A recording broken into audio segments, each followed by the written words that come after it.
This is Blaise. Okay. Hi, Blaise. He writes this weird book that no one reads. And this is Jeff. He's got like these terrible accents and everyone hates him. Hi, Jeff. Hey. You might not notice this, but Jeff is black. Right. Oh. Yeah. Yeah, I had this accident. I was hauling acid across town, and I got in this awful car accident on the highway. And the acid just, like, all of it spilled right into the cab. And then you saw Barney? Then I saw Barney, and then I woke up, and I wasn't black anymore. Oh, we're talking about the wrong kind of acid. Never mind.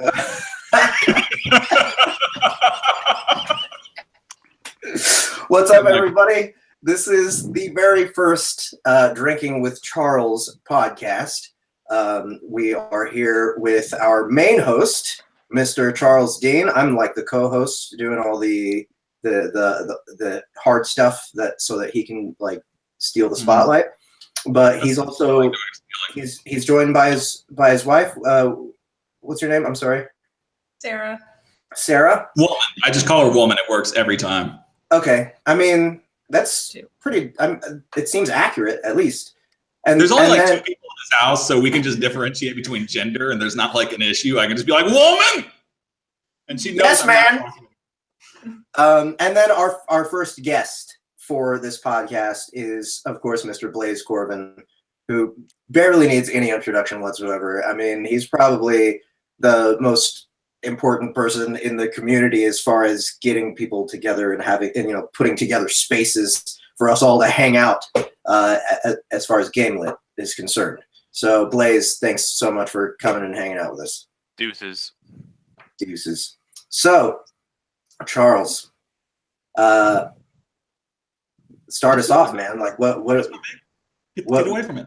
How do we want to start this conversation? I've already, like, I've filled this up. Oh yeah. I'm gonna say the shots for a minute because I'm running low on those. Okay. Cheers.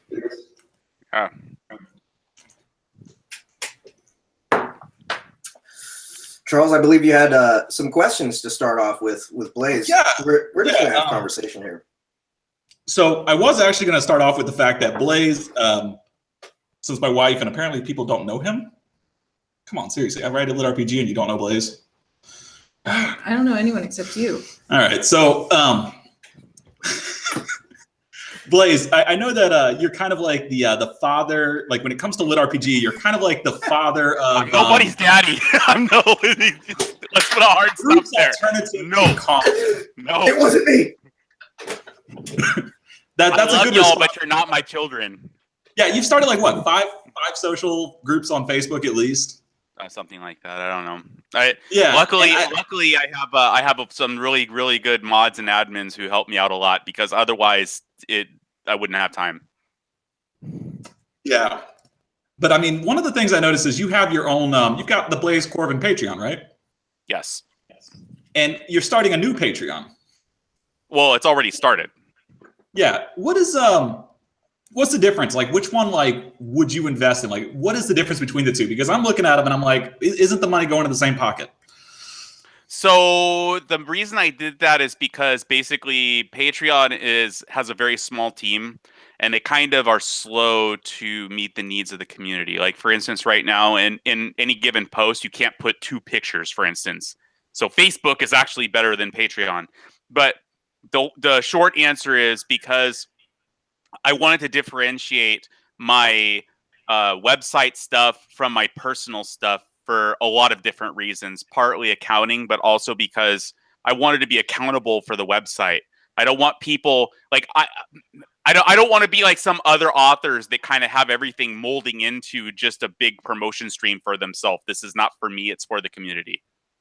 And how is the I see that you're going to be doing the website, but the upkeep on that is not going to be what I feel like you're actually going to get off the patron. So what are you going to be doing with the excess once it starts? Like, what's your final goal with all the extra money you might end up raising on the lit RPG one versus yours? It's going to all go into the site. Development is expensive. There's a reason why Amazon's the only game in town. It's because everybody else can't raise the $100 or $200 million it would take to compete with them. I mean, for somebody who's not computer savvy, what are going to be some like visible benchmarks like we're going to see? All right, so I'm looking at everything in phases. So like I come from an IT background and everything is kind of handled in phases and sprints in the modern kind of corporate IT environment. So when we're thinking about the website, think about each individual phase as like another tier of functionality. So for our first phase, I just want to have stories and authors and like a way for people to actually find all of the stories, plus be able to differentiate between stories that have audio versions and don't, because that's right now like a big heartburn in the community. After that, I'm looking at maybe getting some reviews in there, like people can log into reviews. Do you want to say something? I was going to say, how is that a heartburn for the community? So short answer, I see like every post that's made, and there are audiobooks are almost like its own separate market.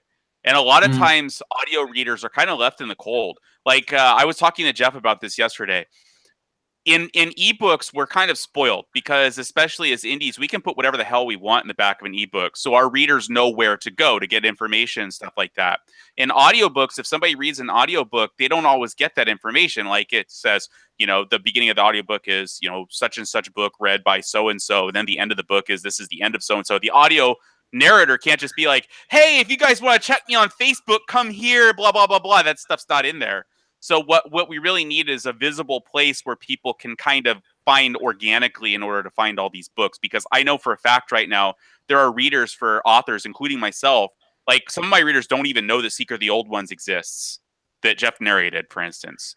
So, we need a better place, a better way for readers to find stuff, because Amazon is kind of dropping the ball. Okay. I definitely see that. And is there going to be like a place for authors like myself to make sure that we get listed near the top, or are you not going to go the Google route? You're going to keep it even? I'm going to keep it even.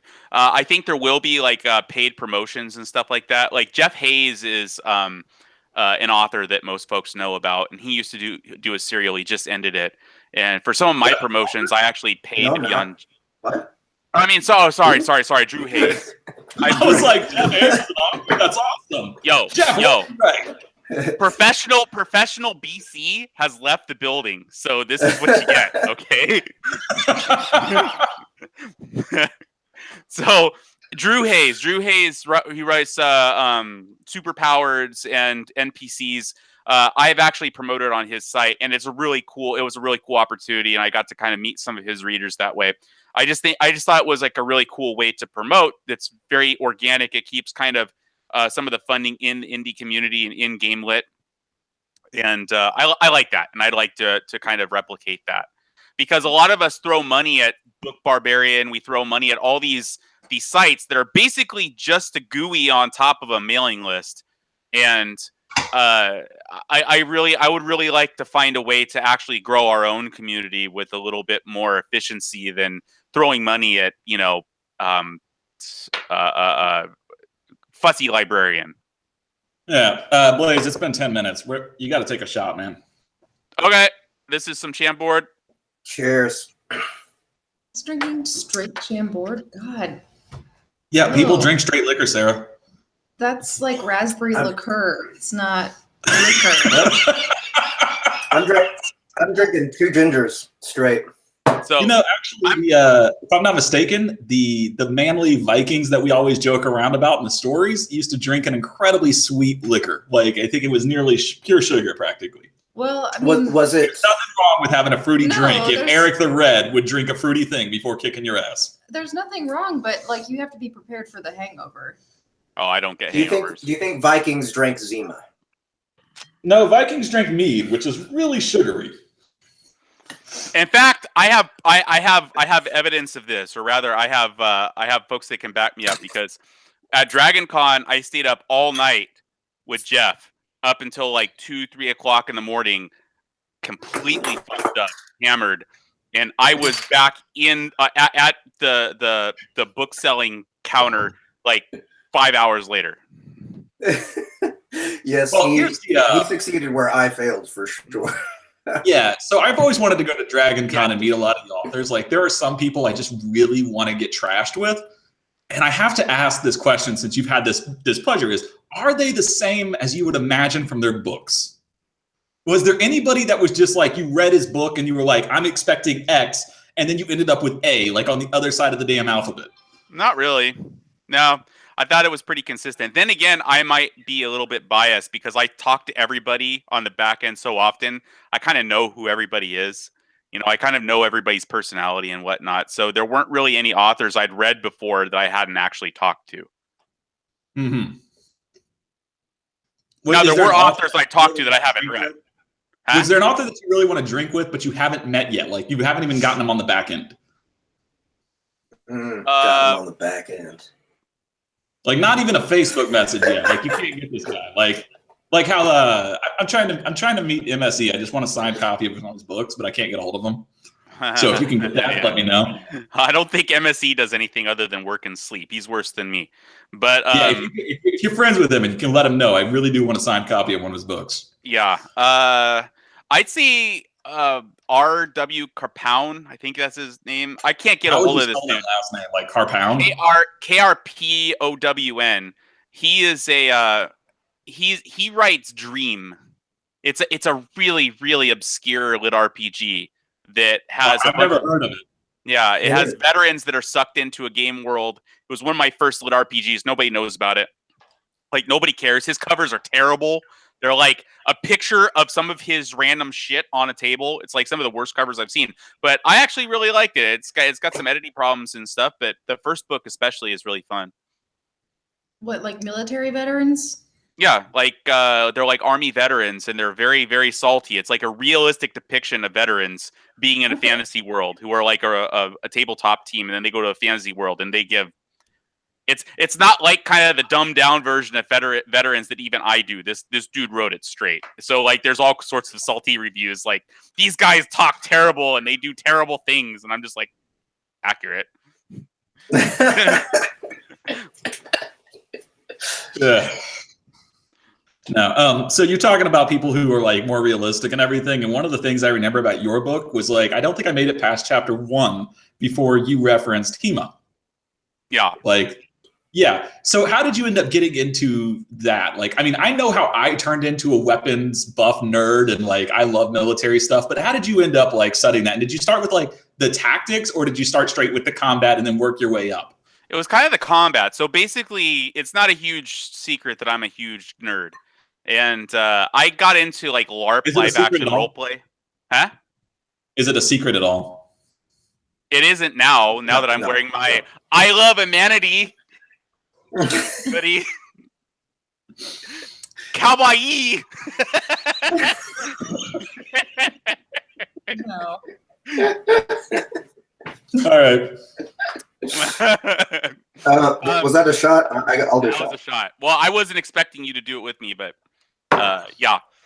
Anywho, It's manners, sir. Manners.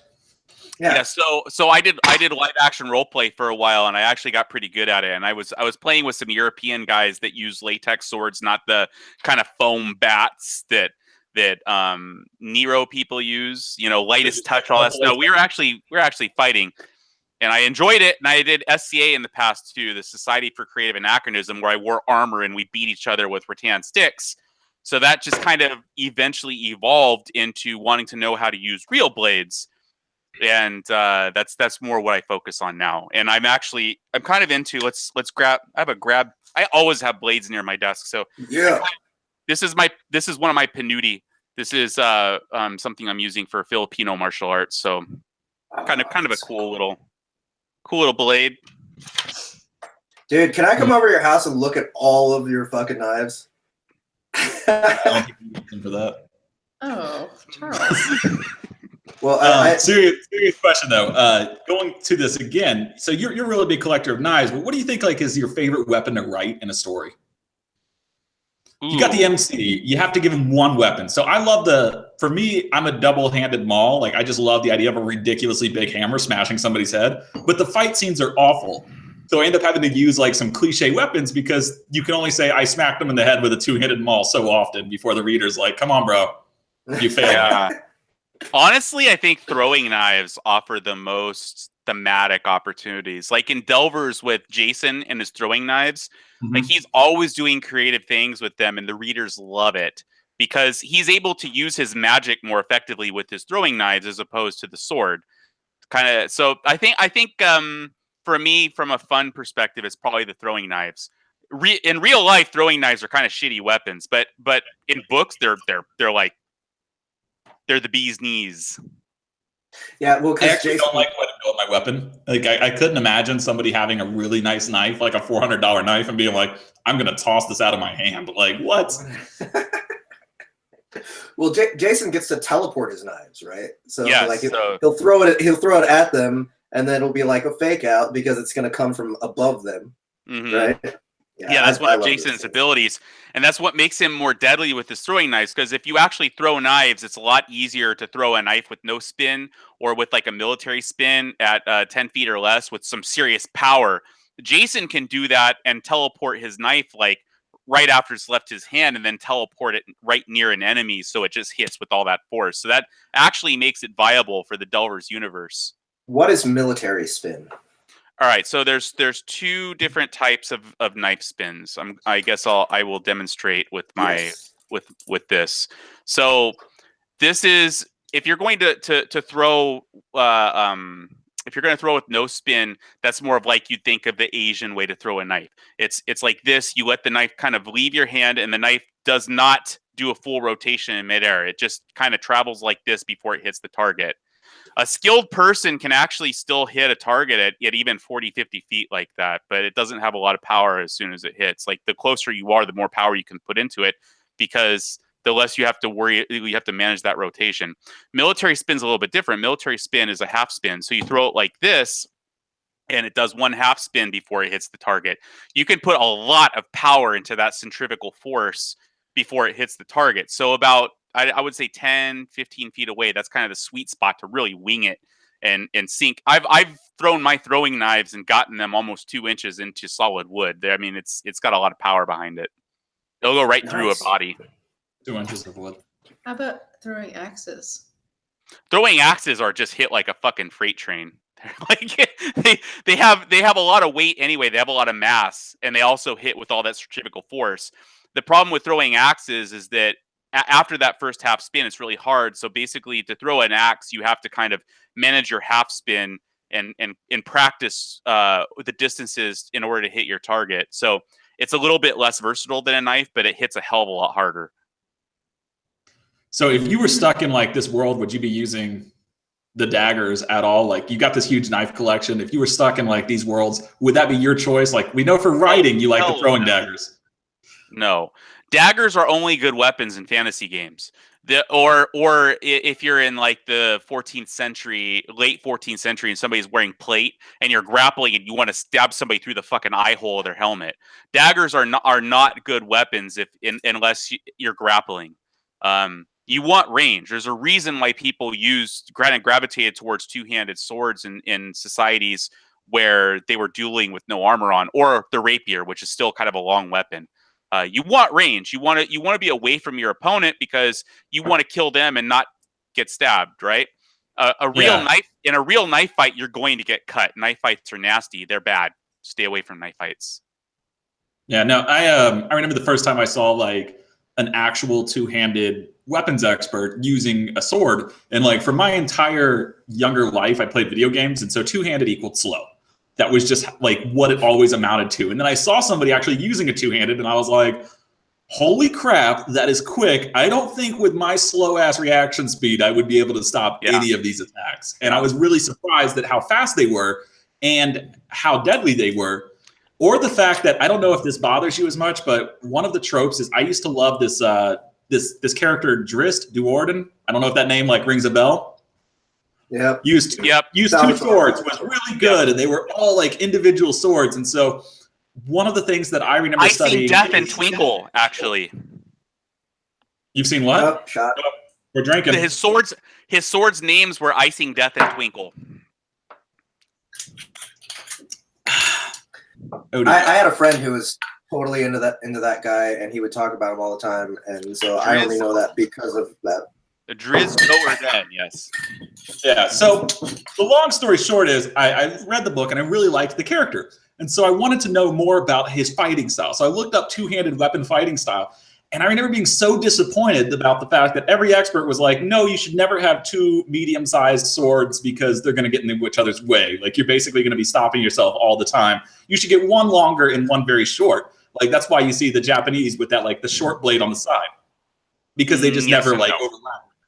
Yes and no. There's actually only one Japanese school of swordplay that uses two weapons at once. And they use a shorter weapon and a longer weapon because that's what the samurai actually carried.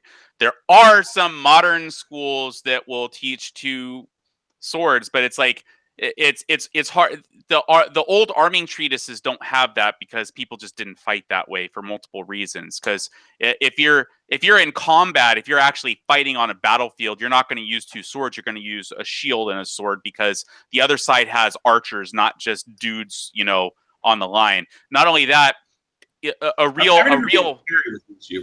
Huh? Like there was like a few parries that were nearly impossible to stop if you had two weapons that were of a specific length. Like if they were over and they would get in each other's way, and you would have trouble with certain parry tactics and stuff like that. And I was like, if you actually fight, I've sparred with two weapons, and I'm decent with it, but you have to be aggressive, and that's the problem. Is that okay? So it's okay if you're dueling somebody. But who's going to walk around town with two swords on their hip? Nobody does that. If you're walking around, if you ever walk around with a sword, I've actually walked around with a sword because I'm just that crazy and eccentric. It's a pain in the ass. All right, I'm drinking. I can do that in Texas now. In fact, I feel like you have to have a drink though for saying that. Okay. Hey. All right, can I get some beer? Oh, tasty. Where did my... Uh-oh. Oh, here it is. I'm losing knives everywhere. So when I go to write, sometimes I go to write. I go out in public to write. And in Texas, you can carry a sword now. Plus, everywhere I go, everybody knows me, so nobody cares. But I usually carry this with me. This is kind of my... This is my BC walk around town knife. Mm-hmm. It's pretty nifty. It's like a kind of just a bushcraft knife. I really enjoy this knife. It's got kind of this cool old timey leather sheath. But the coolest thing about this, for all you uninitiated non-knife crazy people, is it has a swiveling belt loop. This is important because if you ever get in a car with a normal sword or like a normal long knife sheath that does not move, it ain't comfortable. And then you end up driving and you're looking like you're trying to do the gangsta lean, but you got a sword on your hip. I'm gonna tell you this, Blaise. I don't think I'll ever have to worry about getting in a car with a sword on my hip. I feel like that'll be one of those days. Is your wife wearing a bathrobe? Yes, we are bathrobe people. Oh my god! You might wonder why I have her getting up. Well, she's sporting a nice bathrobe, but she's got pants, and I do not have flap protection. So, like, I'm worried if I stand up, y'all are just gonna see the entire kit and caboodle. Well, plus you're the host; you can't leave. Oh, I can easily leave if I'm the host. I can just pull a Conan and just go to Haiti. So since we're talking about knives and such, and this is like my favorite subject in the world, I need to show Jeff something. Something. I don't think I've showed him this before. Maybe I have, so correct me if I'm wrong. But this is A's dagger from Delvers. Yes, I actually you did show me that. I did show you brought that. It. Okay. You brought it to DragonCon. This is so cool. I should give you this. I maybe that'd be cool. But yeah, this is a really cool. This was what his dagger was based on. This is a bronze dagger / leather opener that I bought. It looks really nice. Yeah, it's got okay. Do you already have your tickets to DragonCon? Me? No, I haven't. I don't even know if I'm going yet. Really? I thought there would for sure be like a table set. Because the way we were talking last year, I really do want to do a table with everybody, and run a PA and I don't know. The problem is the DragonCon's so popular that doing anything like that makes it very difficult. I know that some authors are talking about it, but it kind of goes in spurts. I don't know what's happening. I may go, I may not. I'm turning into kind of a writing hermit now that this is my full-time job, so I could easily see myself just writing all the way through it. I have to be honest, like it's very like the more you write, the more you view time as such a precious commodity.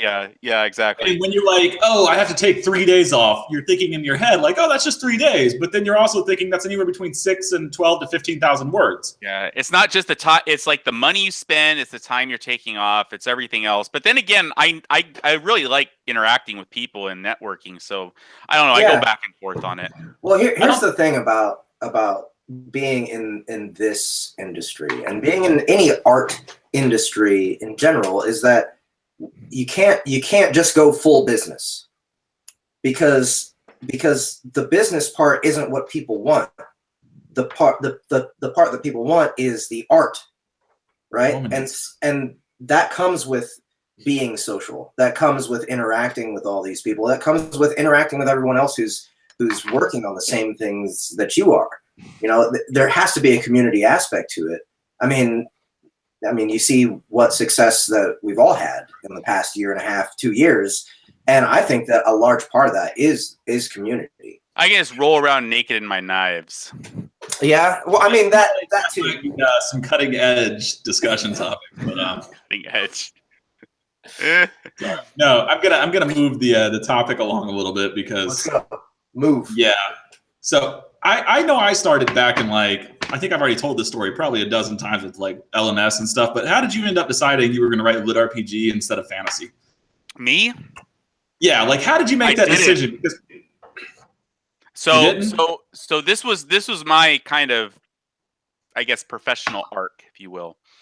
So when I really decided that I was going to start trying to write professionally, I wrote a book that wasn't very good.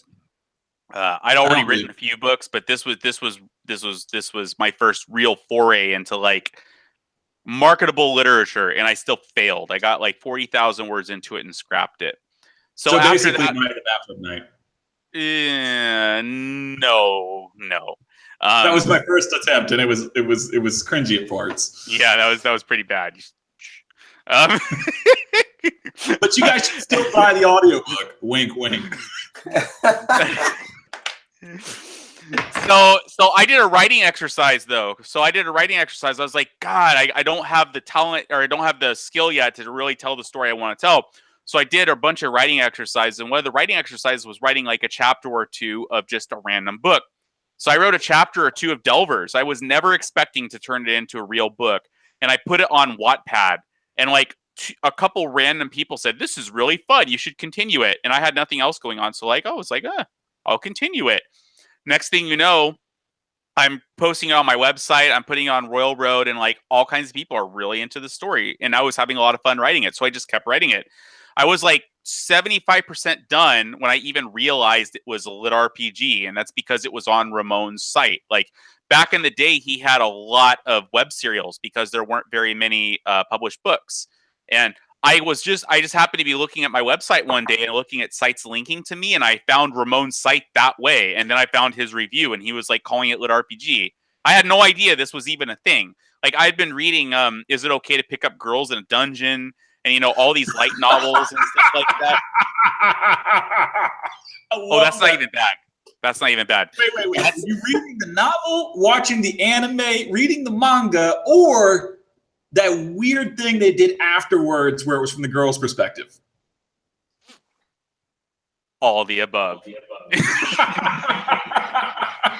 Go full Weibo, man. No, I respect that. I loved that series. The best. It's honestly, from a storytelling perspective, it's really not that great. It's got all the J-lit tropes. The thing that makes that series are the high points. That really the same reason. I'm drunk, so I'm going to say this. This is really the same reason a lot of people read The Land. Like the Skyforge in The Land is fucking awesome. That's why people read The Land, because Elrond has some really awesome ideas that I really enjoyed reading. In Is It Okay to Pick Up Girls in a Dungeon? You have the fight with the Minotaur, which is just awesome. Like in literature in general, not just lit RPG, just in literature in general, the fight between Belle and the Minotaur is epic. Okay, Hey, I gotta say, I'm sorry. That entire series, the part I liked the most was when the girl at the end the little goddess, would do his stats. I'm gonna be there. I'm gonna be that guy because I'd always be like, oh look, his stats are going up. Oh look, his stats are going up. And it was a weird point because at a certain point when you've read so much lit RPG stuff, and I read the free stuff on Royal Road as much as possible. Like I remember hunting down Scotty Fudge and being like, yo, I heard you post free crap. I need that link. Like trying to get as much free crap as I can. Dude, that means you're one of those readers. You're one of those readers that are like stats. Oh, he got stronger. Exactly. I am that reader. And that was a horrible realization when I was like, I realized at the end of one of the books I was reading, I was like, man, I am so much happier with the fact that this guy got +5 into this stat than I was with the character development, which wasn't even there. Like there was no character development because it was a terrible J-lit like novel. Hey, knowing yourself is half the battle. And that's Is there okay. RPG for someone like Charles who is just like a stat whore or whatever? Stat whore? Can you repeat that question? I'm sorry. The first half of it was cut off. Because okay, so this is said with love, but whenever we have played games together like Diablo or Skyrim, like I get bored with all like the stats and stuff, so I make him do it for me so I can just like wander around and kill stuff and be overpowered. He likes I made you a sword with over 500 fucking damage on Skyrim, and then you wanted to remake the character because it was too powerful. You fucking bitch. Dude, that's totally what happens to me when I'm playing a game. When my dude gets too powerful, I'm like, this is boring, and I start over. I spent over 20 hours on this character for her in the middle. I had midterms for my graduate program. Well, that was an issue of not knowing your audience. That's your fault. There's different types of gamers. You know, back in the tabletop days, remember those. Can you guys still see us? No. No. What happened?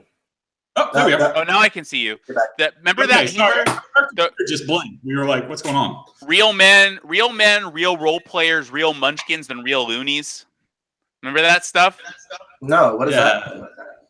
All right, so that stuff was like it would give a scenario like when you walk into an inn. Real role players make friends with the locals and ask about their families to find esoteric clues to quests. Real men punch the town drunk in the face and ask for clue. Whatever's. Real munchkins don't need quests because they already have the best gear in the game, and then real loonies set the inn on fire. Yeah, I was okay. What's really weird is like, so I'm playing a D&D game, and she always leaves the room when we start up our sessions because everyone in the entire game is as loud as I am, and I have no volume control. Like, I have problems with the ear, so I can never tell if I'm talking too loud or too soft. Mm-hmm. And we had this like one scene where we went into an inn, and I was just like, okay, I'm going to have fun with this guy because I need to go make some bacon and get some more beer. And yes, that is a thing that happens quite a lot. Unfortunately, I'm out of bacon, and the only thing stopping me is I don't know how long this cast is going to last, or I'd go get some more. Why is the bacon always gone? Right? That's the worst feeling. Oh, bacon. Anyways, so I was like, I knew I had to get up, and I just wanted to make the GM cringe. And so I was like, my character hits on the bartender, and let me roll persuasion. And then I said like one line, and then I was like, okay, let's see him like stumble over all these awful accents. And I come back like 5 minutes later to like everybody in the entire Discord just laughing their ass off and him doing the worst girl impression. But it was still better than Jeff Hayes' girl.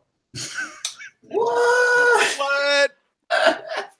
I'm just messing with you, Jeff. Actually, I got to be honest. Like, I don't know how you do a female voice because every time I do one, I'm told it's terrible. There's actually a girl living inside his body. He just opens his mouth and she speaks. She's like a chest burster. So I have to edit that part out. Yeah, is she there of her own free will? Gross. Hey, but now I actually have two really talented. Now I actually have two really talented voice actresses working for Soundbooth Theater, so I won't have to do it so much. I'm really glad about that. I mean, hey, it was good. It was fun developing the skill, but now you know what? Like, having actual females do it instead is better. Have you ever Actual thought of females? using something for Ling? As opposed Say to again? the androids you were using before. It's nice. As opposed to the androids I had, well, see, they're not full android. It's just the torso and the head. Okay, we Alright, got to take a that's shot easy. in honor of Blaise's fallen knife. Cheers. Blaise, I'm sorry. That was kind of embarrassing. Like, I know you were going to like pretend like it didn't happen. I just felt like I needed to call it out. I'm so drunk I don't care. I guess the real miracle is that he didn't hurt himself. I mean, look how much he plays with knives. Look how much he drinks. He's still Dude, got he's all his probably got fingers. so many. He's probably got so He's many got- he's awesome got scars that he knives can and pretend just was fingers from an and actual fingers. fight. I'm drunk. I'm not an idiot. This is a trainer. This I'm here. Yeah. This is a trainer. This That's is all I have is trainers. Yeah, I have this- like 3 trainers. so this is a real knife. I am not using this while I'm drunk. This Okay, is actually it looks my like favorite. it's double-edged, but it's not, right? It's not. It's got a swedge. So here. So this Okay. is that's the Yeah. edge. That's the swedge down here.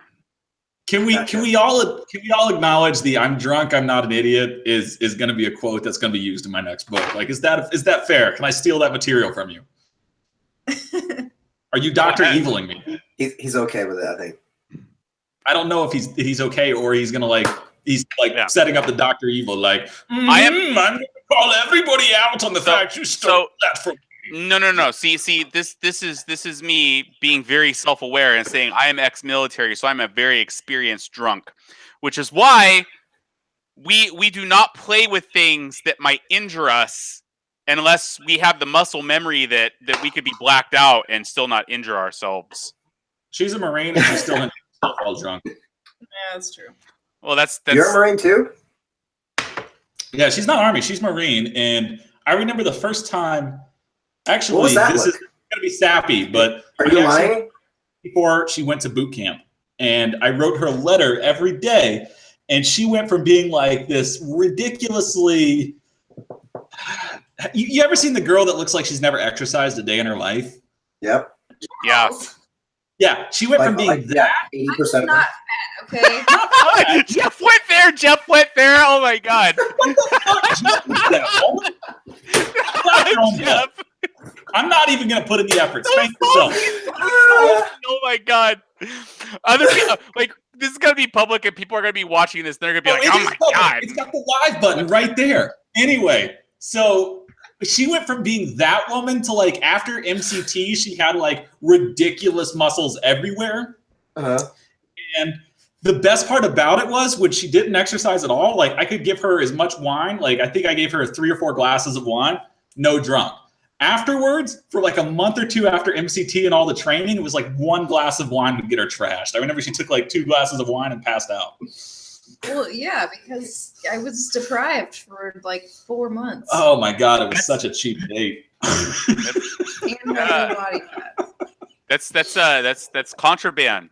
When I was in basic, I kept contraband under my locker. I actually had I used my multi-tool to pry open one of the bars so the drill sergeants couldn't find it, and so people paid me to keep their chew under my wall locker. It was No, that's no, my no. business. See, that's my business sense. What? So, wow. Okay. It's kind of like how I Yeah. used to sell root beers at Boy Scout. Mm-hmm.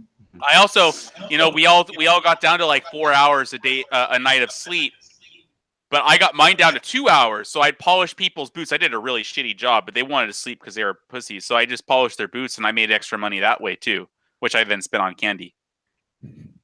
Okay. What? You guys could buy stuff in basic? No, in AIT. So I'm Oh. infantry. So we stayed in the same. We didn't go anywhere else for AIT. We stayed on Sand Hill and Benning. Okay. Blaise, I got to ask you a question, man. Where's your beard? I can see the stubble. You've got the Yeah. markings of a man who can grow a beard. Why have you no beard? Where's I'm too dude's sexy. freckles Veteran beard. Come on. Every Army vet I've ever met, and especially Marine vets, have beards. Where is your beard? It's hiding, man. It's yeah. How are you going to do this? Just stroking your beard. Like, it's the best feeling in the world, man. You've got to join the club.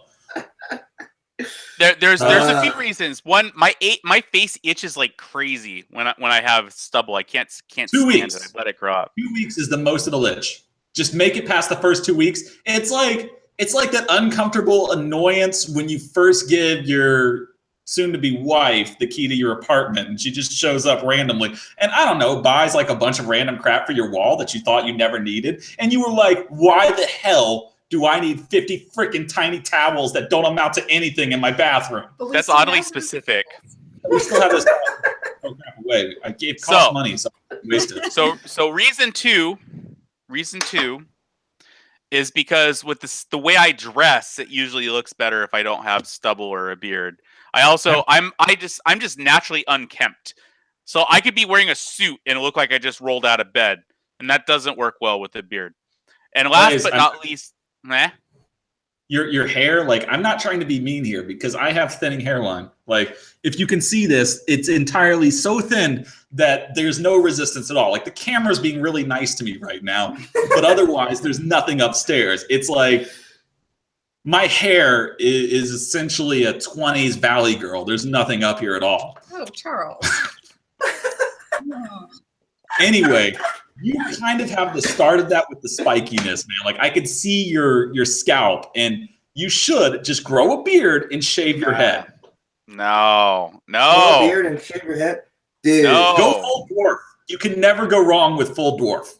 I mean, you do have the chin going on for it too. Like, look at that manly chin you got going. No. You do have a manly chin. I do. You got to get the beard to go with your chin, man. No. My fiance likes me clean shaven. Yeah, well, that's the important thing, I guess. Well, it's one of them, but yeah. I'm a rational person. I've experimented with different looks in my life, so I know how people react to me in different ways. And for some reason, this particular way is where I get the most positive reaction. So it is what it is. That makes sense. Oh, thank you. I thought I was out of beer. I was like, I wish I could join the beard club. That's one of the few things I envy you white boys about. I just cannot grow the full beard. It's all so thin. I thought you were Jamaican or something. Me? I'm not. Yeah. I'm not Jamaican.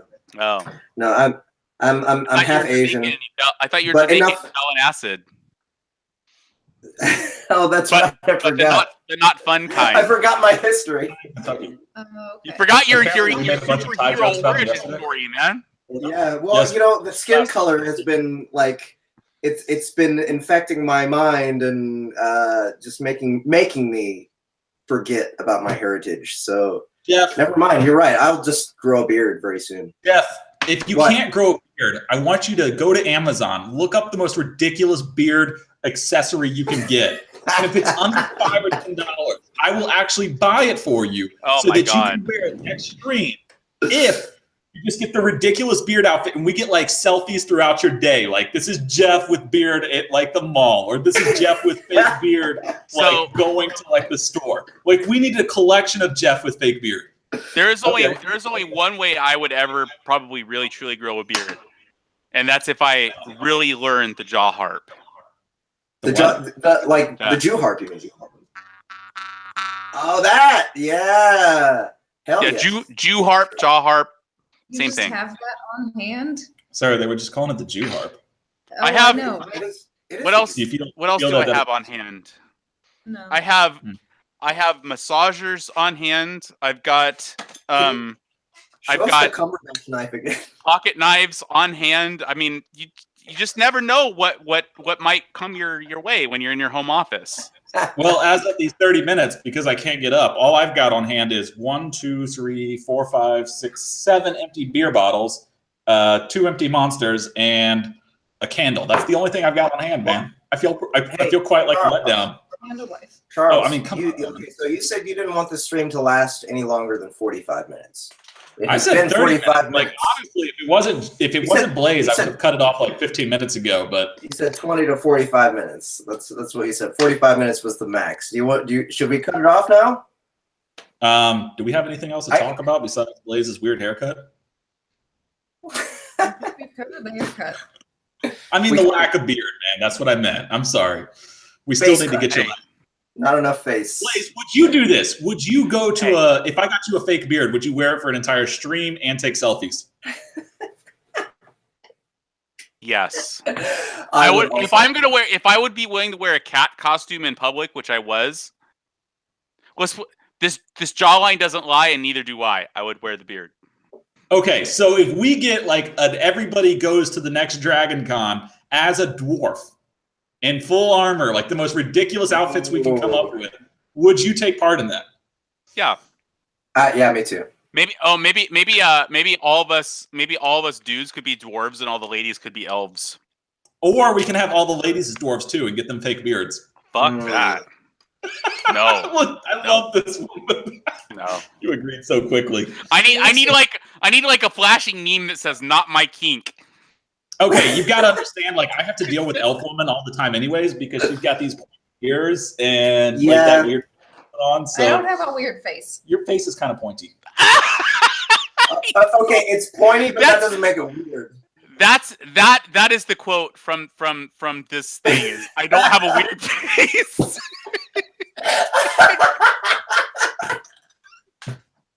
Anyway, if I feel like everybody going with fake beards if they don't have one, actual beards if they do, shaved head or head cover as they do, I feel like we need to start a Dragon Con group, and we can try to get like a raise money. Like, what did you do last time? You raised money for the cat costume. What did the charity go to?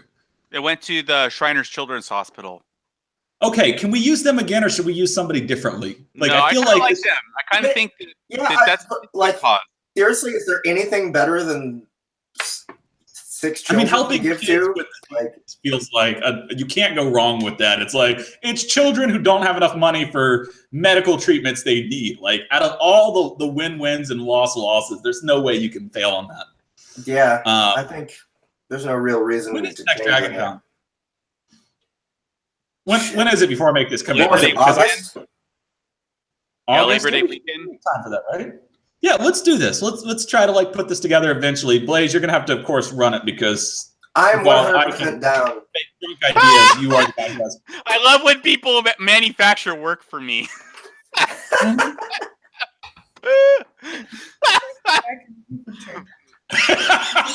I'm drunk. I'm drunk, so I'm gonna show you my new knife because I really like it. Okay. Yes. This Nice. is my Y2k. This is a very cool, very What? radical. Wow.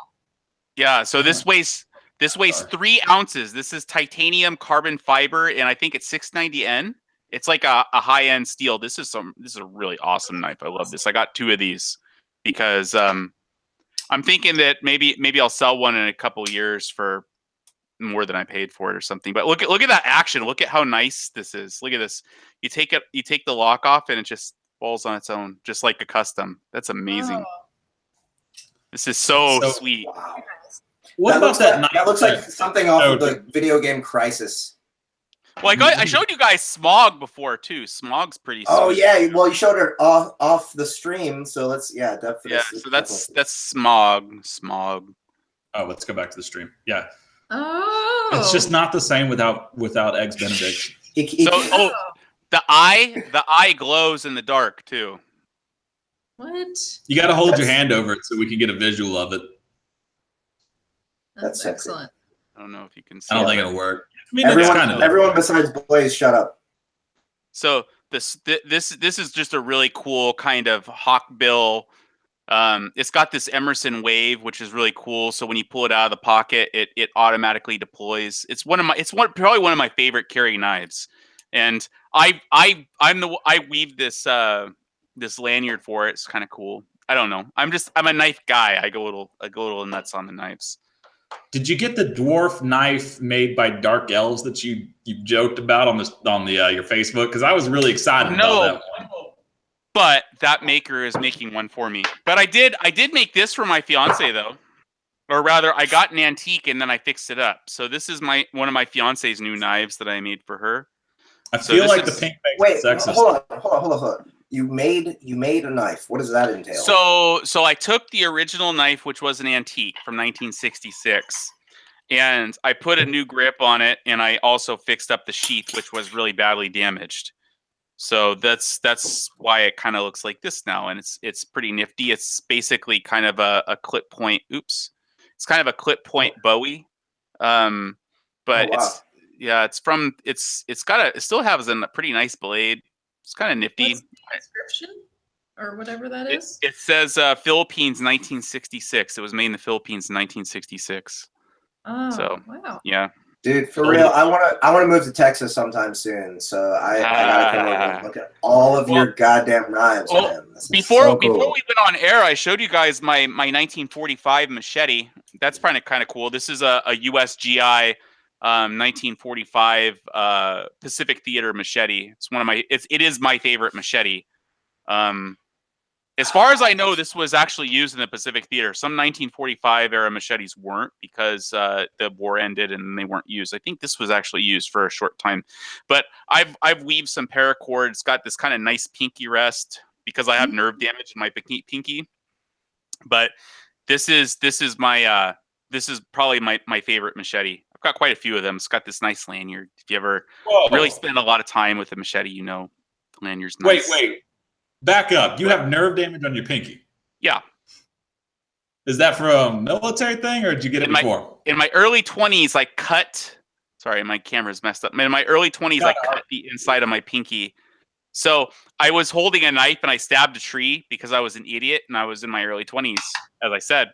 And my hand slid down the knife and it cut the inside of my first two fingers and severed my nerve and my ligament in my first finger, my pinky finger here. So now to this day, I cannot bend my first I'm drunk.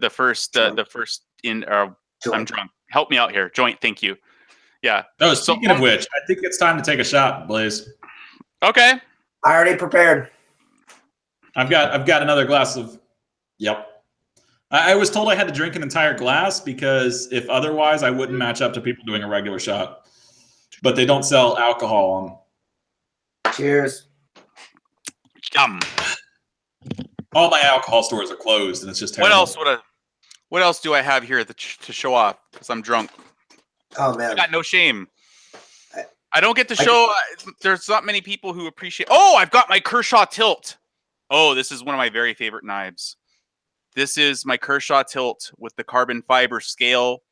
This was made in 2011. I want to say, I can't remember, but this is one of the most sought after production knives ever made. It's got Van Axe 75. It's got a composite blade with Van Axe 75 cutting edge, 440C spine. So it has a much harder cutting edge than the spine. It's brazed together with copper with the two different steels, and it's so cool. It's the most to this day. What's so funny? We're not laughing at you. I'm sorry. We looked at the comments on YouTube, and one of them was like, "Charles is sleeping on the couch tonight," and I was like, "Yep." Be like accurate. Oh! Unless you said. And we also need to go back to. I need to point this out because I have seen visual confirmation. Blaise has an amazing fiance. So the stream was talking about Blaise's fiance and who she is. I don't think I'm allowed to say who she is, but she looks amazing, and from what I've heard, she's a great woman. However, she also doesn't have a beard. It's just terrible. Wait, you're about to marry a woman without a beard? What's up with that? I know, man. It's just gonna be two beardless bastards sitting in a tree. What can I say? I love her for her beardless personality. You can look over or something like that. That's very noble of you. Does she have the height of a dwarf? That's a really she's Filipino, so right? Like so probably, right? Yeah, so hold on a this second. is like, I don't see if I have any more beer left in any of these. Okay. Oh my god. This is like, so my initial nerd reaction was, I guess maybe you'd say she had the height of a halfling, but I don't want to pull it. I don't want to Okay, push. you know that a halfling has between 2.8 and 3.5 feet tall. Like halfling height. See, this is what I'm talking about, dude. I don't want to pull a Charles and piss off my significant other, so I'm just gonna smile and nod. You know why I'm sleeping on the couch, and this is actually going to happen, is because apparently I snore, and it's not just like a regular snore; it's like sawing logs. And I was like, woman, I need you to record this snore so I can hear it, because my entire life I've never been accused of snoring. I love how this is what it sounds like. It sounds like this. Because apparently I just breathe deeply to make up for all my... I love how when we get drunk, I show everybody my knives and Charles shares his character flaws. I've got so many. I could do this all day, every day. You want 3 beers? I want 3 beers. Okay. Like, you know how fast I go through them? Come on. Hey, so woman. Oh, she's already gone to get some beer. So when I think of a knife for Charles, this is the kind of knife I think of. This is because you want me to get stabbed with it? Like no. Like I need that thing. I need to see the thing coming. Come on, give us one more shot of it. What, opening? No, just the knife itself, because we only got a quick glimpse. That's fucking sexy. All right, give me some sugar. You're supposed to wait till like other people are talking, so we don't have to see that shit. I'm ignoring him. Yeah. Okay. Look at. I'm paying attention to the beautiful steel. Oh my god. That's really cool. That Alabama Damascus. Oh. Okay, wait. When you say Alabama Damascus, are you talking about the texture? That is an actual company that makes the pattern welded steel in the U.S. Alabama Damascus. Okay. I don't know what pattern this is, but the custom knife maker who made this used Alabama Damascus. That's really cool. Cool. Actually, I want to point something out.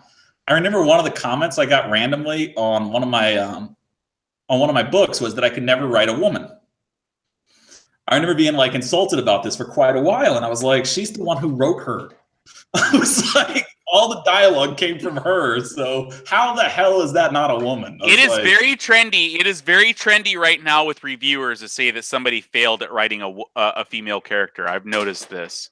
Even female writers, even women who are writing their books, reviewers will be like, "This is not a realistic woman." I'm like, it happens so. Oh, remember that time you got called an SJW? Yes.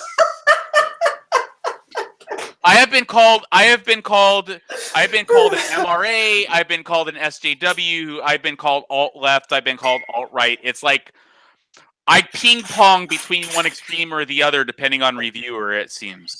It's because there's no actual definition for any of those labels. That's the reason that you've been called all those things, because all of those labels are completely subjective. I'd like to point out that I am in fact, according to last week, a racist, because I prefer playing humans when I start new video games. So that's like a legit oh racist, my god, like a speciesist. I also would also like to point out that every time I play a video game, I always like to make a big burly black guy and call him Terry Crews. Anytime somebody calls you a speciesist, you need to say, in all sincerity. No. Hear me out. Those are races. It's not just like a change in skin color. It's actually different. If somebody says you're racist, as in you play at a human character, say in all sincerity, if any cat person or elf ever wanted to work for me, I would hire them on the spot. Would I though? I feel like I might give the job to my human brethren. Racism. So I've showed everybody watching, as our drunk asses, I've showed everybody watching what Charles' knife is. I'm going to show everybody watching what Jeff's knife is. Okay. Are you ready? Yep, I'm ready. This is a Recenti custom. It's called the Druid. Ooh. That is a very Can it cast cantrips at level 1? Yes. It looks like it has a lot of utility, actually. Yes, this I is mean, actually it looks, this is one of my very favorite custom knives because even though it's really pretty and it's got all these like very kind of aesthetically pleasing angles, this is a knife I can actually carry and use, and I do. Which drives some people mad because it costs more than some people's cars. But this is a it's a user. I use it. I use all my knives. So none of my knives are safe queens. I'm gonna need to get the that knife that apparently I am. I'm gonna need you to give me like a link to it because I think I need to purchase one. I have not purchased a knife in 6 years. It's a tragedy, but it's been 6 years since I purchased a knife. This one, Yeah. I don't think they're made anymore. You might have to buy it from me. The maker I see that. I see that's gonna be a problem. Can I trade you 8 jokes and a halfling? Is this a real halfling? And do they do the dishes? Because this is important. I mean, it won't be like the dishes level service of Dobie the elf, but we are talking about like somebody who's not going to be as annoying and demanding of clothes. Do they have skills? Like bow staffs, nunchuck skills. Oh no! This one just gets a +2 persuasion roll with advantage. There's some quesadillas in the freezer. Yeah, I have so many questions. Have you ever done D&D? Because right now I am I've snorted session. D&D. I just don't care.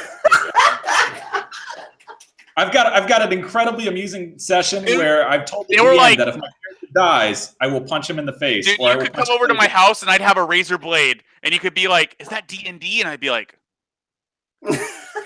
"Second edition." Oh man, how was a razor blade D&D? Huh? I said, how is the razor blade D&D? Oh yeah. Also, the halfling doesn't come with flat protection. He just moves on.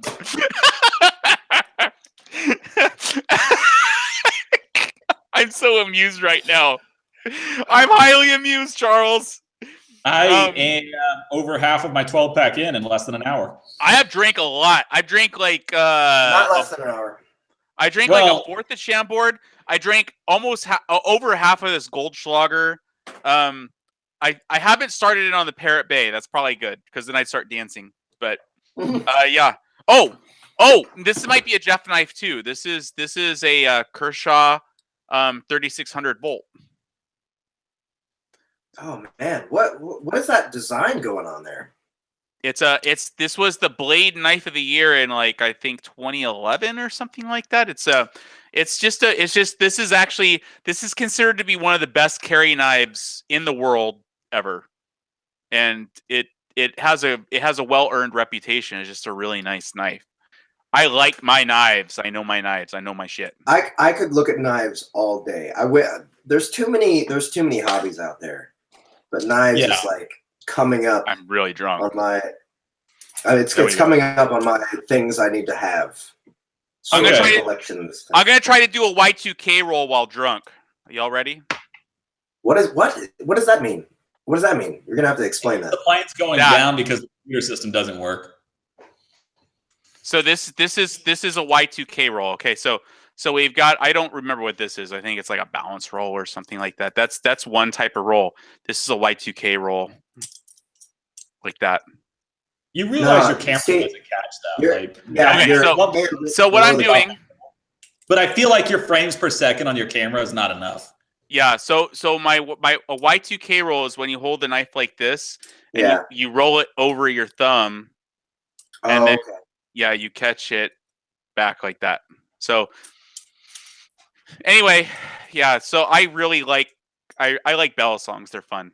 They're really cool. I wish I would. So we don't go on forever. I've only got one more question for you, Blaise. So you wrote Nora, the female character. Did you have, what was the female accent that was going on in your head for Nora? I feel like that's an important question. That's a really good question. So I think of Nora's accent like a Washingtonian. I'm originally from Washington. I think of her like a Washingtonian, like volleyball player or rugby player. Like she's kind of a sporty girl. She's kind of no nonsense. She's got a little bit of humor, but she hides it. But she doesn't have a lot of accent. Like her I speak a little bit differently now because I've lived all over the place and I live in Texas now. But a Washingtonian accent has no accent at all. This is a Washingtonian State or accent. city? It's the state. Yes. Okay. So Washington transit. In fact, this might interest you. This might interest you, Charles. So the transatlantic accent from the 1950s and 1940s in cinema, where people would talk like this. They'd say, "Hey, Charles, we pinged you on the comms and you weren't getting back to us, so we went to your house." That's the transatlantic accent. The only surviving place in the United States that still talks like that is Washington State. People don't talk that fast. One sec. For anyone else who's watching, if you want to think of a transatlantic accent, think of the sitcom Frasier, right? Frasier and his brother Niles, those would be transatlantic accents. Here's looking at you, kid. That sort of thing. Okay, so I'm going to be honest with you. It's this close to British. This close, but it's still recognizably American. Yeah, no. I've got a friend. I know a lot of people from Washington. In fact, one of my top editors and one of my closest friends from when I was staying in Korea, which, by the way, it's really fun to be in a state where you only know one or two people that speak your language. When I was staying in Korea, I have a friend from Washington. He's like from the rural side of Washington. And I always just couldn't hear the accent. The rural side of Washington is totally different. So you have the rain shadow of the Cascade Mountains, and on the west side, people talk differently than the east side. On the east side, people are like, "We're from Washington, and we go to Costco's." On the west side, you have people who speak more like me, and their diction is more correct. Like people from Seattle, Washington, are like, "Oh, we're going to go to Costco, and we're going to buy some cinnamon rolls." Yeah, he talked more like that. Like he had no accent at all. And he was from this town called Yakima. Okay, that's Eastern Washington, but he spoke Western style. Well, I mean, like I knew a few people from there because his fiance was from Yakima, and like there was a few other people from Yakima too. Yakima. I'm not gonna say it right. Don't ask me. I'm allowed to say it wrong because fuck yeah. Yeah, Yakima is near a whole lot of nothing. You know what? It's not Hanguk, it's Korea. It's not Nippon, it's Japan. I just make up fucking words and call people that. Oh man. I love it when everybody gets offensive. I also love the fact that when I went to Korea, like I found out the word for country was gook. So like if you want to say American, it's not Did American. You say gook? Yeah, it's not American, it's me. Or it's not Korean, it's Hanguk. And so when I first heard that, I couldn't stop laughing. Like you're just messing with me, right? Like you're messing with me that like the title at the end of the country is gook. Like you're totally screwing with me. I just died. This is Blaise Corvin dead. But yeah, so when I was in Korea and I heard that like the term for like an American was a me gook, I was like, are you kidding me? Like I just go around and I'm like, me gookieo, which is basically I'm American. And I couldn't stop laughing because, saying me and gook in the same sentence, I was like, this has to be a level of racism that I did not mean to hit in one stream. No, it's not racism. It's cringe. Well, it's like, I don't know a lot of Korean, but it's funny too, because the word for their country, like, like you saying, I am a Korean, like it would be on the Hanguk, or at least I could say this. And I don't know if somebody's going to correct me because no one corrected me my entire time in Korea. Like this is what they told me. But the language too is Hanguk. So if you wanted to say I speak like Korean, you would say Hanguk muleo, which is like I guess I know Korean. And if you add in the tonal and then switch the accent, like Hanguk muleo, it's like, do you know Korean? I'm going to interrupt your Korean lesson and show you another knife. Yes. Okay, you don't want to talk anymore about the I always have knives on the brain. So this is an Italian knife. This is an Extrema Ratio MF2. It uses a cobalt central stainless steel, which is very interesting, and I think it's proprietary. So it's the only steel on the market that uses this particular blend of steel. It's very interesting. It's near a 440C, I think, composition. But the reason this knife is so cool is because it has this secondary lock. So once you open the blade, you can hit the secondary lock, and then you cannot even use the liner lock to close it. It is solid. So this is actually a folder you can throw. You'll probably destroy it, but you can throw this folder. It's very interesting. Now, I've got to ask Wait, a question. Yeah, Why is it hold on. Wait, real quick. Doesn't weight really matter, though, when it comes to a throwing knife? I mean, okay, whenever I think of, like, movies where people are throwing knives, they're going to spin infinitely until they hit the target, right? Because that's more cinematic and more fun, right? But that's not the reality of throwing knives, right? The reality is they have a certain weight, and that weight causes them to fly in a certain way in which they will obviously hit their target as, like, every time with the pointy end and not the part that you hold, right? So when the knife that you just showed us that you said would be good for throwing, it looked like there was a lot more mass in the actual handle than the blade. So where does weight play in to actual throwing knives? That's where it plays in, skill. Okay. So with this particular knife, you're right. There's more mass, and it's not designed for throwing. However, if you throw this military style, it's going to hit with authority because it has that mass. If you throw it with no spin, it's actually easier to throw a knife with no spin if there's weight on the back end as opposed to being well balanced. So you can actually hit something with this. Just like if you know how to throw knives, you can throw scissors. Like, believe it or not, scissors are a really deadly weapon if you know what you're doing. So if you have a pair of scissors, like so, just a regular old pair of scissors, you can actually throw this pair of scissors with authority into a target. And that's the best way to put it. Think of the weight of a pair of scissors. That is enough weight to sink into the human body, ballistics gel, whatever. This weighs, like, I would say, about 4 times more than a pair of scissors. So it has more than enough weight. Plus, it's razor sharp. Wow.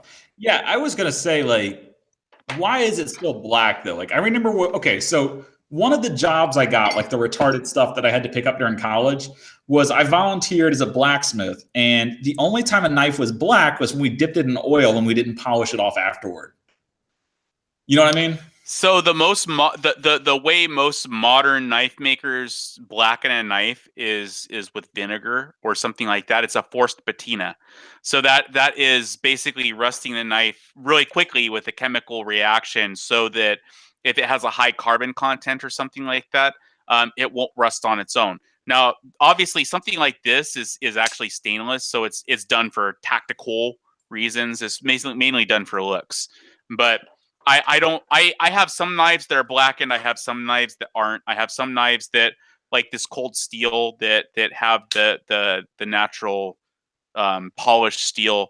Then I have other knives like my knife I showed you guys before the broadcast, the Spyderco rock salt, that is also polished. That's my favorite. I love that shit. I'm sorry. So I it's don't know what it basically is about rust. So it's the rust that they're stopping with the black. With a high carbon steel blade, yes. So, like, if you take a sword, like a high carbon steel sword, and you dip it in vinegar, that's going to start what's called a forced patina. You can also use mustard to do that. That darkens the blade, and it makes it to where you don't have to worry about rust. Like, all the surface rust isn't going to happen because the blade already has basically a thin layer of rust. That's what makes that black color. It's a way to protect the blade. It's just like a callus on your skin, in fact. That's cool as shit. So have you ever actually like you've got all these knives? Have you actually made one? So sort of, and I've modified a bunch of them. I've never made a knife from scratch. I have taken blanks and put handles on them, and you can do that with like epoxy and different materials and stuff like that, and sand them down. It's kind of bullshit, because to make a knife from scratch, you need a lot of different things to do it right. Now, you can have kind of rudimentary things to do that. Like, for instance, you need to anneal the blade. You need to normalize the blade. You need to quench the blade. I made a few blades. Yeah. So okay, then you know. So then you know that it's not a small investiture of time, and I don't leave my home office except to sleep. So that ain't happening. You know what we used the most back when we were blacksmithing was railroad nails. That's how Like, you would get just your take skill up. nails off an old railroad, and then it was just like pre-done iron. That's how Do you you get do the it. thing where you pound out the blade and then twist the handle to make the railroad knife? Kind of. No, we worked a little bit differently. We made a lot of S hooks with them more than knives. But the most thing is like when we were using S hooks or anything like that, we would just start with like a railroad nail and just be like, we're going to make this to what we need it to. And I remember having to make, I think, 1,000 S hooks before they let me do anything else. I remember that being like the most frustrating part is they were like, okay, make another S hook. I'm like, how many of these could you possibly need? And they were just like, could you make another? I'm like, fine. It was so frustrating. Is this when you were in Korea? When they were calling you like an American gook or something? It's called migook. It's or actually the word for foreigner in Korea is waguk.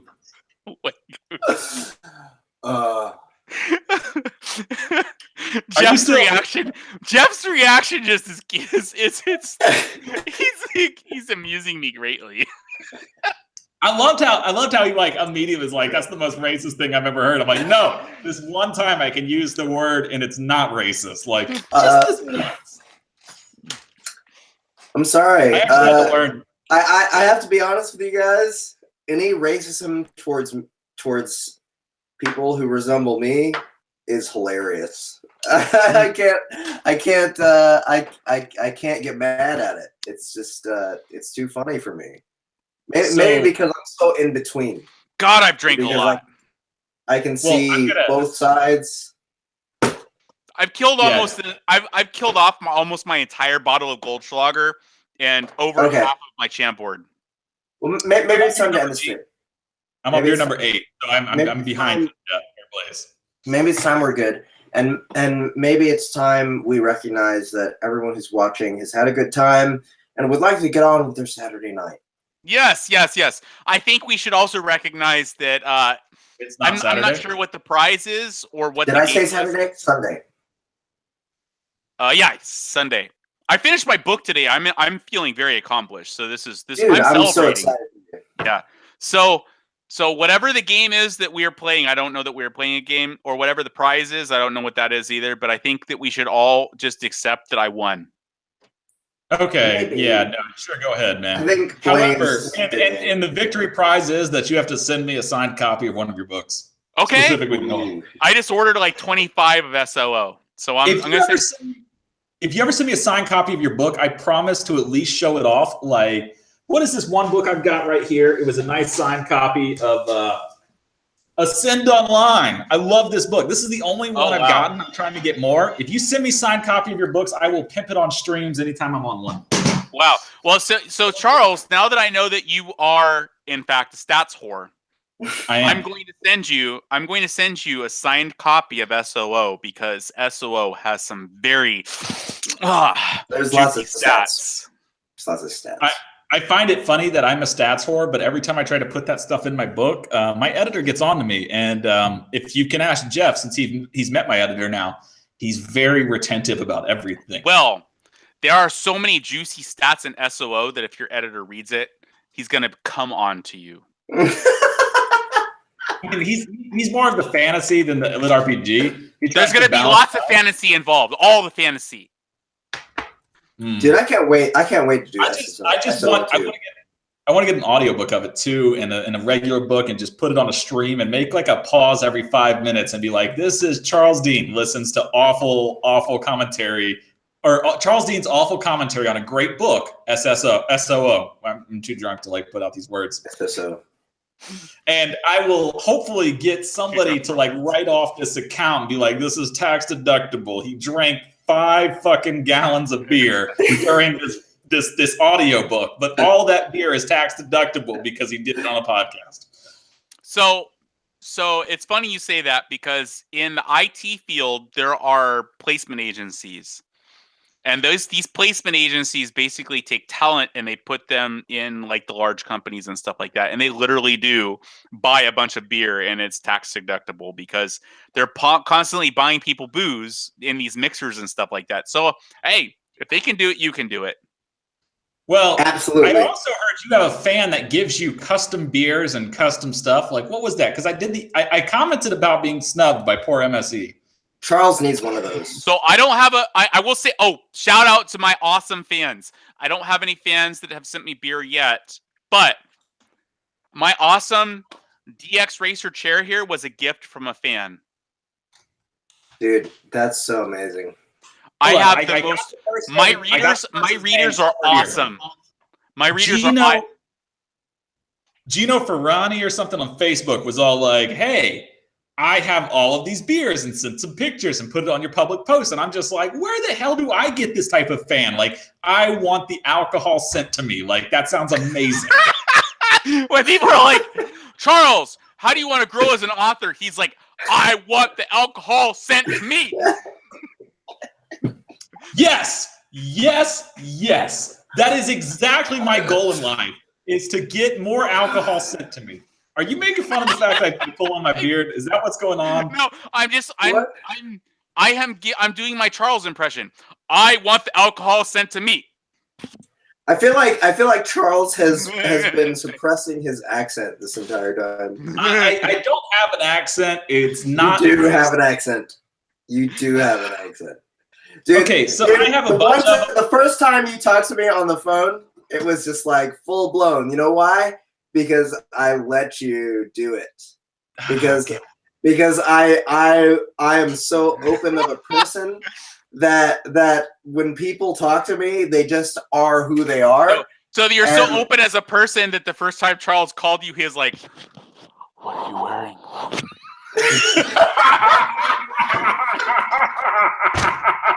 It wasn't quite that far, okay? No. It takes a while for me to gain someone's trust enough to where they will say that to me, okay? But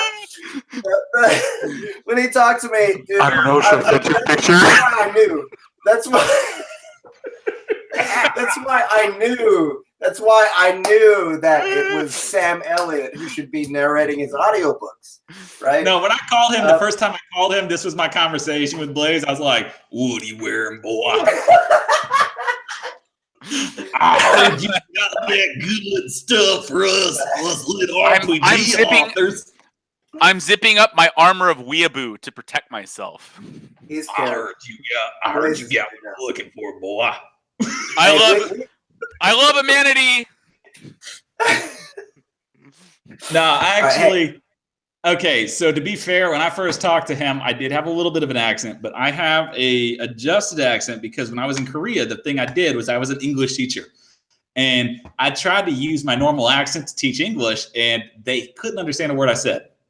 So I actually had to switch more to a Northwestern, Midwestern accent, because this is the standard accent that everybody understands. It's a television accent. Yeah. But I grew up in Georgia, and that leaves you with certain... I did door-to-door in Georgia, and if you go door-to-door to somebody, you try to sell somebody, and you're like, "Hello, my name is Charles. I'd like to sell you this product because I'm a pompous asshole," they're never going to buy it. So you have to get the proper accent, and I did door-to-door sales, so the proper accent I had was, "Hey, I'm Charles. How you doing? Can I talk to you about this product?" The more drunk you get, the more your southern accent's coming out. You know, I lived in Georgia for years. I can do it myself. What part? Dude, I'm totally into the southern accent. I love it. Like I lived it. So there's certain, if you haven't actually lived in those states and you try to do the southern accent, people know that you're a northerner. You're from out of town. You're out of town. Yeah. Yankee or carpetbagger is the term, sir. We've got two of them. You're either a Yankee or a carpetbagger. The thing is, I'm in the literal center of the country. I'm in Kansas City, Missouri. So there's a certain amount of people that are considered like trashy, that have that sort of southern accent. And then there's the rest of the people that have money and stuff that have this unaccented English that to me is just boring. Oh, yes, please come over to our house. We have some beautiful caviar. No, that's totally New York. That's totally coastal, right? Like no one like, even if you have money, like money will change your accent, but only so much, right? Taken. You know where the wife is from? No. Palo Alto, California. See, California is one of those places that Georgia has boy. Silicon Valley, huh? boys and And when boys. I'm telling you, like, it was so rough. Like, when I first met her parents and I was like, I'm going to propose to your daughter, they were just like, please don't. Palo Alto accent is like. Oh, she has it. We went to no, that's what's. No, I can't that's even Valley do it. Girl, man. You Yeah, ain't that's doing Valley Palo Girl. Alto. It just Yeah. sounds like a normal accent, but high pitch. Yeah, that's a good way to explain it. I've been there a lot for business for IT. So California's got a really No. specific accent. not the IT folks. The IT not folks the are IT. like No.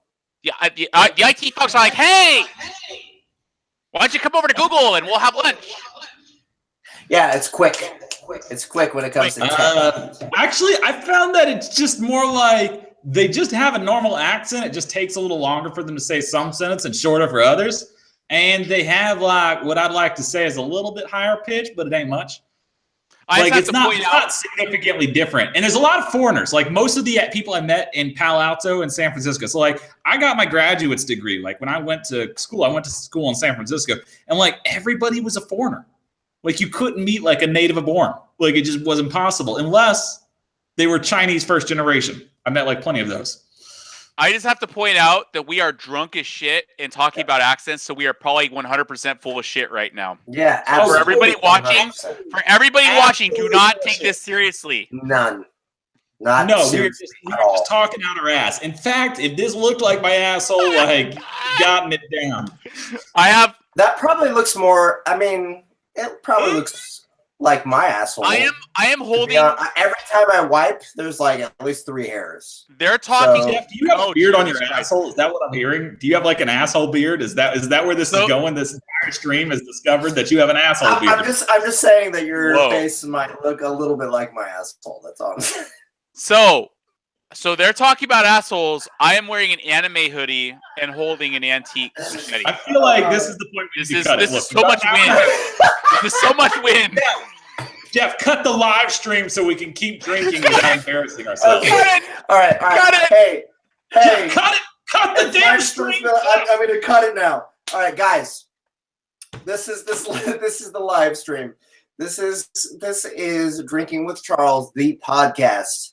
This is the flagship of this series of podcasts. So, if you liked what you've seen so far, tune in next week because we're going to have another author.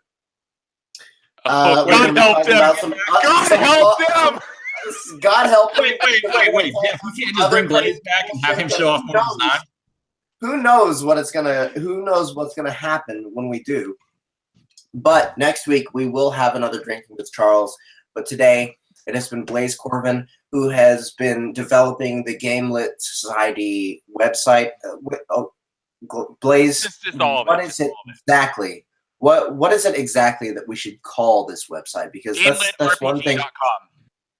GameLitRPG.com is the website that we've basically been trying to promote this whole time, but we've been just drinking and failing to do so. But we did talk about it a little bit before, like at the very beginning of the podcast. Please look at the description of the YouTube video that you're watching right now. You will see the link to the Patreon if you are interested in supporting the GameLitRPG.com website. Let me ask one more thing from actually my personal questions that I've had about the website. Is this something that you're actually trying to replace the Facebook group with in a certain way? That is a really, really, really good question. So you were the very first person who's ever asked me this. So my answer to that is a little complex. Oh God, I'm so drunk, but I'm going to try to answer this. Okay. I'm going to try to answer this seriously. Wow. I haven't tried to like organize my thoughts while drinking this much since I've been single. So I got to go get more beers because the wife left me. I'll be right back. Okay. You do your answer. All right. Okay. So yes and no. So I don't see the Facebook group going away anytime soon. However, I do like having contingency plans. The thing about Facebook is Facebook owns it, and they also have no customer service. So, like for instance, if you die and somebody on your family tries to shut down your page, even if somebody has like documentation saying that they can own your IP or whatever, it's hard to get that reinstated because Facebook has no customer service. Facebook, to me, is like it's a really good platform to promote from, but at the same time, I have to be a little bit leery of it because they have no support. So what Gamelit RPG is going to allow is another platform that we have complete control over so that nobody can never shut us down. Great. Yeah, I love that idea. And what I would like is if there was, if that website became a replacement, to be honest, for because I really just don't like Facebook. There's something I don't think about anybody does. I don't think What are you Zuckerberg talking likes about? Facebook. Facebook is the only way I've remembered half of my friends' birthdays. Like, there's no way I'm going to remember fucking social events without Okay. Facebook. Besides like, birthdays, it's my though? wife's birthday. Thank you, Facebook. Besides birthdays, though, Facebook is worth nothing. Okay, and I think it would be better if people just hung out on your site, Blaise, on the Gamelit RPG Society. Oh, okay, GameLitRPG.com. Sure. It's just There's it's going to take a also- while. Guys, It's going to take a while so we can get to that point. Yeah, Right. It'll take a while, but if we can do this, right? Like, I think the best case scenario is the Facebook group is like a portal to your website. I think that would absolutely, be the best case scenario, right? Yeah, I think that is because the thing about the Facebook group, or excuse me, the thing about the website that is going to be much more powerful than the Facebook group is reach. So in the Facebook group, for instance, the greatest reach we have right now is literally like one post where everybody has listed all the Lit RPG or Gamelit series and voted on their favorite. So that is a very powerful post, but the problem is the Facebook has limitations. For instance, we can only have a maximum of 100, et cetera, et cetera, et cetera. There's no nuance. Whereas when we have the website, we can have all these nuances. We can have, how good is this audio versus this ebook? It could be that the ebook is kind of not that great, but the audio makes it brings it to another level. It could be that maybe this author sucks. Maybe, Elron has a really low opinion in the community right now. I happen to like some of his work. It could be that people are like, hey, let's look at the work separate from the author, or it could be like, hey, this author's done a lot of good in the community. Maybe his work is worth checking out. I don't know. These are the kind of things that I think that the community can more easily determine if there is one central kind of or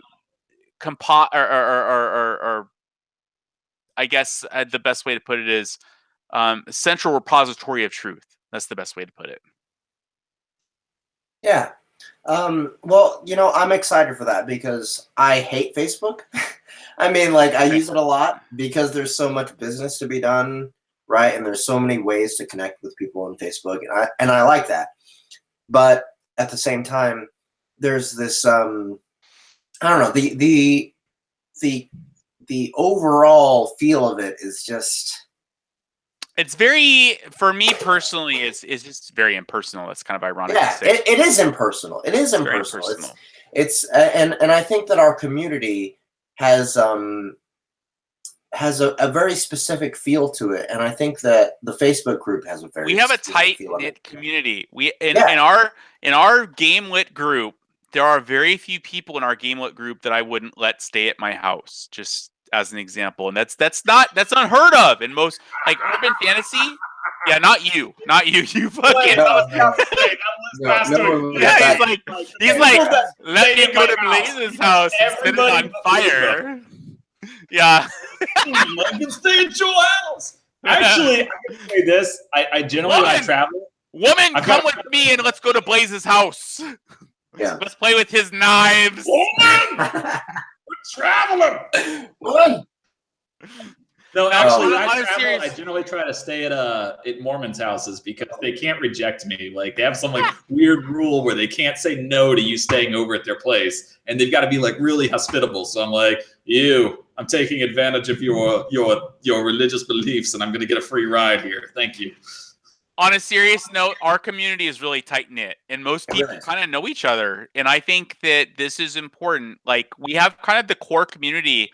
I really do believe that our genre is going to blow up, but the core community It's that we already have blowing. now, it is already blowing up. Yes, but our core community that we have now is going to kind of stay pretty consistent for a long time, I think. And I think that everybody kind of knows each other, and having another community where people can kind of leverage that, I think, is important.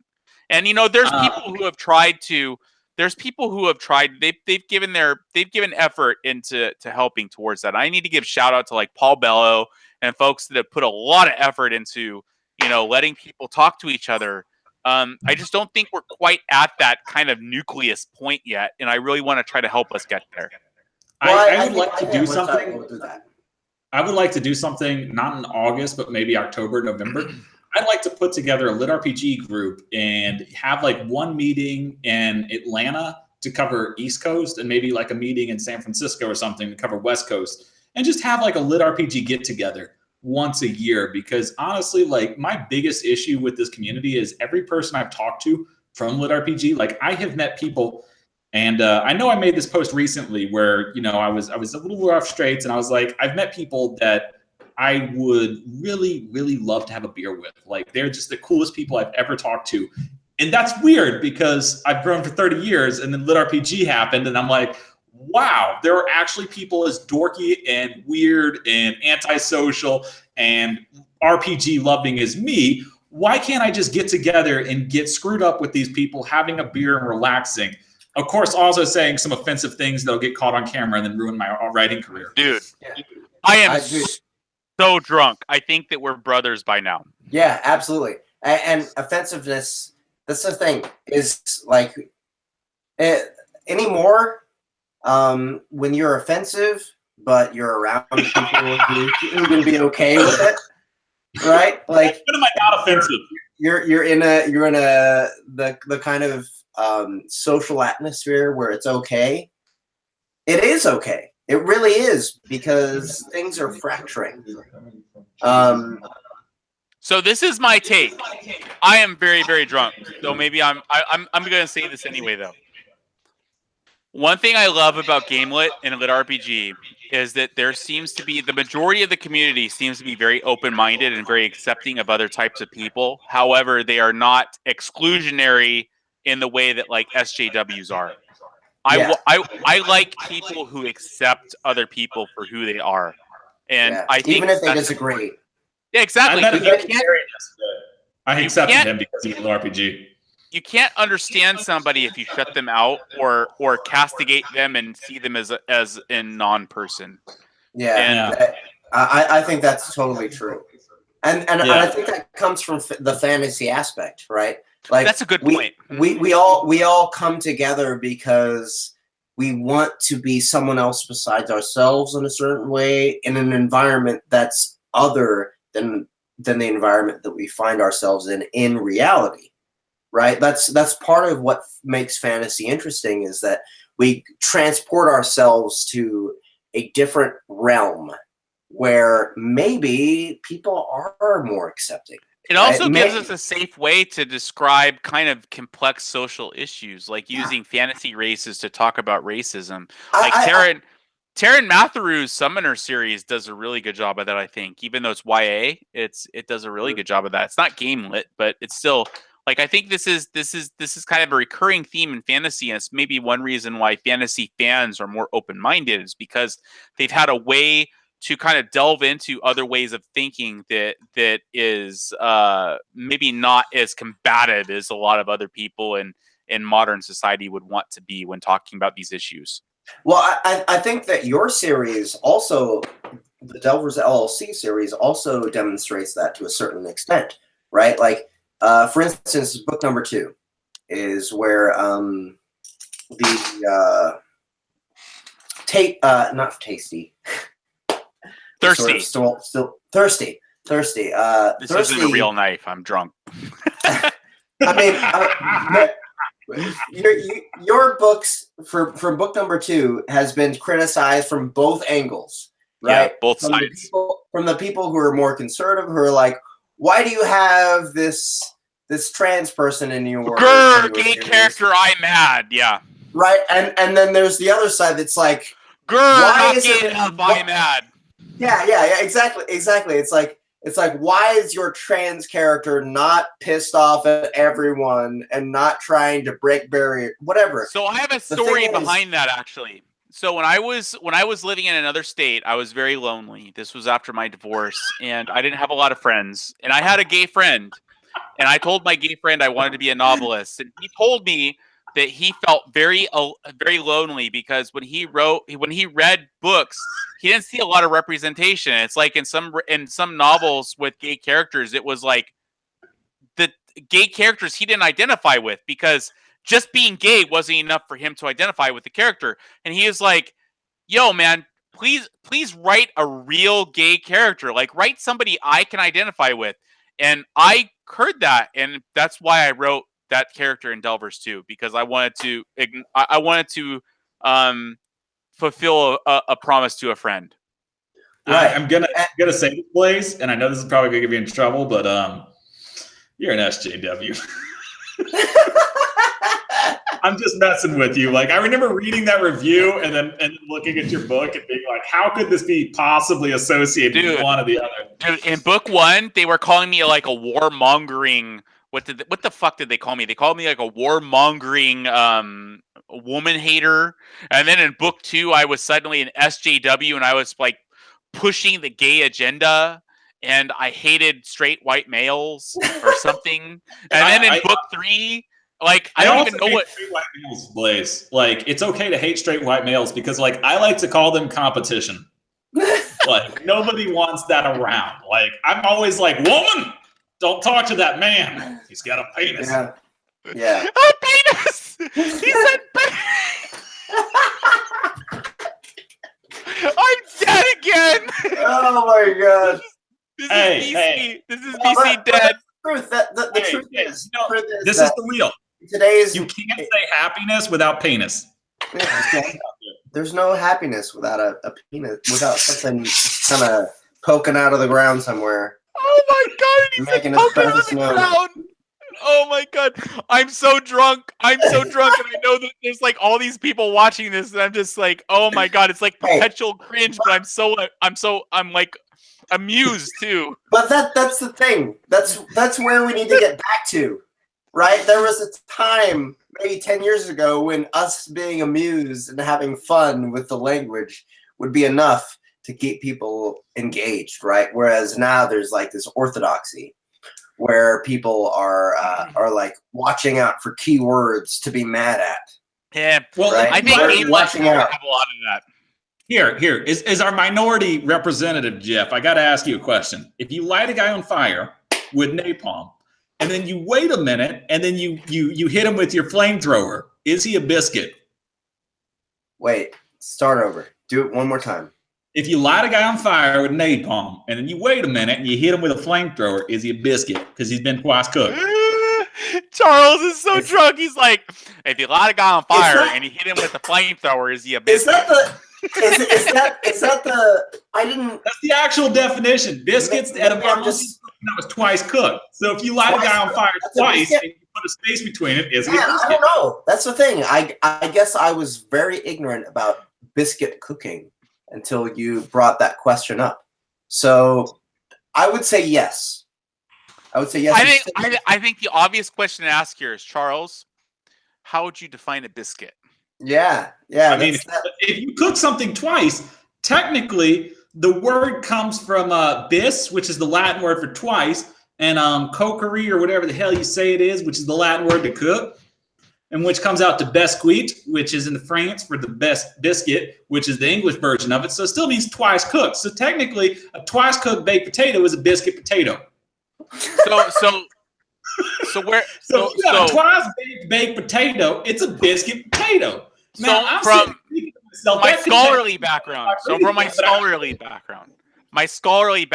I need to ask, where does Aunt Jemima come into this? Between syrupy and goodness. Here, Okay, here's another one. I know I'm just been drinking too much, and this is gonna get me in trouble. Yes, I love trouble. But do you know where the word nice? Bring it on, y'all. You ever heard the term like nice guy? Yeah, that's me. Sorry, didn't mean to be that way. I'm gonna spell this out. I don't know if Jeff can put this on whatever YouTube video they're watching or something. But nice comes from the word nesir or neskier, or I don't know how to spell it because every word I've ever learned, I've learned by reading and not speaking, which means basically to not know, to be ignorant, to be a dumbass. Ignorant. And I always found it funny when somebody was like, "Oh, that guy's a real nice guy." I'm like, that has to be the most insulting word in the world because even after we try to change it to a positive thing, it still means dumbass. By the way, cheers.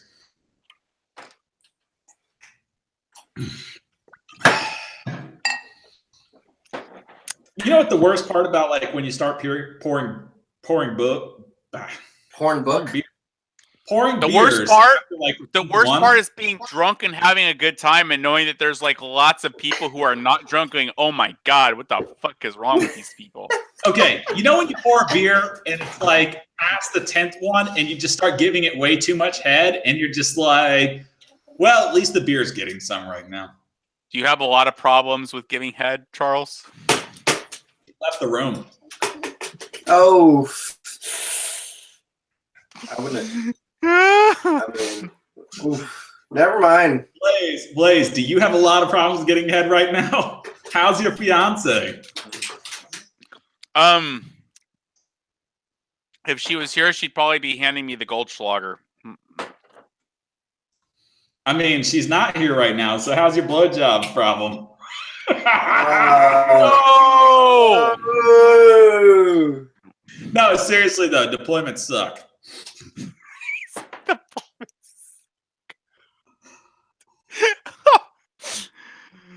All right. My wife was like, "I'm going on deployment," and I was just like, "Fuck."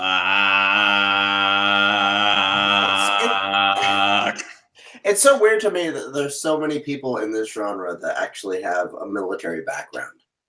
I don't have any whatsoever, but I noticed that there's a lot in this genre that have a military background. So I'm gonna sober up slightly for a second. I'm gonna try to sober up. I'm gonna pretend that I'm sobering up slightly for a second. That's because most of the readers or lit RPG readers are in the military. So I'm sorry. What? Real quick. I'm sorry. I'm gonna roll up my sleeves to answer this one. So fantasy and sci-fi in general. Does Aileron have any kind of military background? No. So Aileron is a doctor. So I mean, he could be a medic. He's got that going for him. He doesn't have any military, but I'm not trashing Aileron. I've read his books. Like I know a lot of people don't like him. Whatever.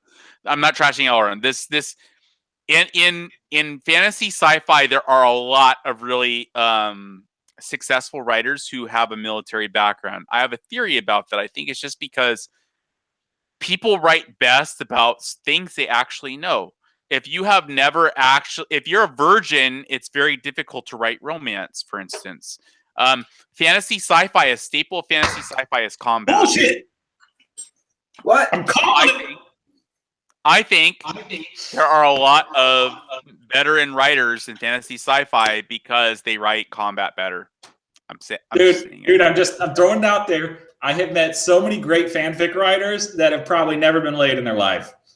And I'm just going to throw this out there again. Every time you read like a romance and lit RPG, it always makes you wonder, has this person ever gotten any? And that's not like an insult to them. Like, I think they're like, I love the romance because honestly, I hate working for romance. In real life, romance takes effort. You have to be kind and you have to be sincere and you have to be honest and all these other crappy fucking adjectives. Nobody wants to put that effort into. Like, all I want to do is play video games and have like the relationship work out. I'm just attractive and smile a lot and spend money. That's called the wealthy path. I have not unlocked that. I need a $50,000 more before I can set that achievement in. It's like a cutoff point. It's like $50,000.